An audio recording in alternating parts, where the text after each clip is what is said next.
Hello everyone and welcome back to Not Without Vision. My name is Janelle and today I'm going to talk about seeking and obtaining employment as a blind individual. And the reason why I'm talking about this is because it's been a long journey of mine. For almost 5 years now, I have been trying to seek and obtain employment. As of last Monday, hooray, hooray, I finally started a job full-time for the first time in a very long time. So a lot of people have asked me many questions on my journey of seeking employment, trying to figure out what is wrong, how come it's taken me so long. So the first question I always get is there enough jobs out there? Where I'm from, there is a lot of jobs. I mean, I know people who change jobs monthly just because they get fired or sick and tired of being told of what to do. And so the job market is very good out here. So the next question is do you got the skills? Do you got the job skills? Before I went blind, I was an office manager of factories and checking loan places, assistant managers for fast food places, just to name a few things. I've also volunteered while being blind for nonprofit organizations, and I've sat on boards and I've sat on committees. I have also gone to college. I have education in computer systems technology and education in social work. No, I have not completed the degrees. As any college student knows, not all credits are treated equally at every college. So, but I do not have a degree.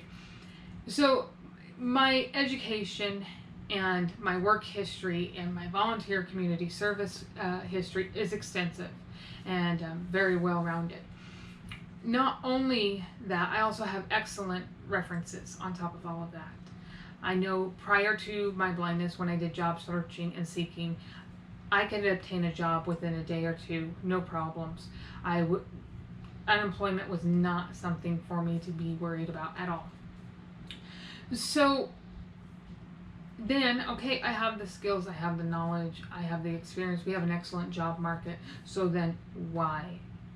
And the only thing I can think of is two words: legal discrimination.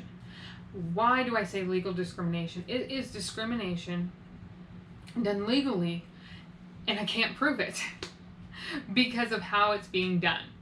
Now that we fill out applications online and rejection letters are given to those that don't follow or fit into their little algorithms to spit out people who qualify and things like that. There is no more face-to-face applying or on-site interviewing or anything like that with today's technology. So one company that I interviewed for, I took their assessments, and I did really well. The assessment people said, I was very encouraged about getting this job. I thought, wow, I'm in good running. At interview, everything went really well.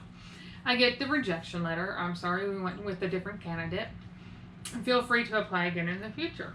Okay, sweet. Well, that job came up again.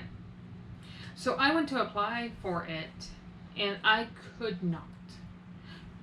My name and my email both were blocked from the site, and I was not able to apply for another job with this company ever. Again, and I went to vocational rehabilitation to see if they could help me try to figure out what happened, because I was really curious and I didn't know how or if I could, because they were the contact that led me to apply for this position. Well, the answers we got were either A, I did not do well on my assessment, which we already knew I did, or B, I was just never going to be a good fit for their company. So why? How come? I mean, what did I do wrong or anything? The only thing I can think of is it leads back to my blindness. Another thing is there's a few other companies out there that I have applied for more than once. I have interviewed for them a few times as well, where a rejection letter, instead of taking the standard 3 days to 2 weeks coming back to you, takes 3 minutes to 30 minutes to come back to me. Something's wrong there. I've been flagged somehow in their systems to be spit out every time. Is my only opinion, because I talked to many people and they're just like, you don't get a rejection letter in 3 minutes. I mean, come on, they haven't even read your application yet in that amount of time. Exactly my point. There have been interviews that I went into, and you just know you're not going to get the job based on how they react to your blindness and how they talk to you about the job and around the job and things like that. The other thing that they can do legally is ask you to self-identify, and because it's done online, you're self-identifying who you are, gender, race, whether you are disabled or a veteran. And if I fill out one of those things with the answer, I choose not to identify, I am almost guaranteed not to get the job, not even to get a call back.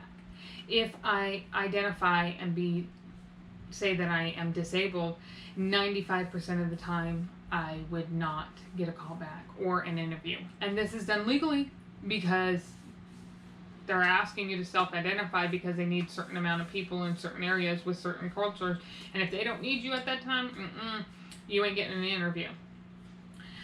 The other thing is, if I ever identified on the phone that I was on a phone interview that I was blind, I was guaranteed not to get an interview in person. So these are just ways that I knew after seeking employment for 4.5, 5 years, these are trends that I started to see happening. I mean, there was no other reason why I couldn't get hired other than my blindness. It stopped a lot of people from hiring me and giving me a shot. I think I already mentioned this, but I'll mention it again. I seriously filled out thousands of applications in those 4.5, 5 years.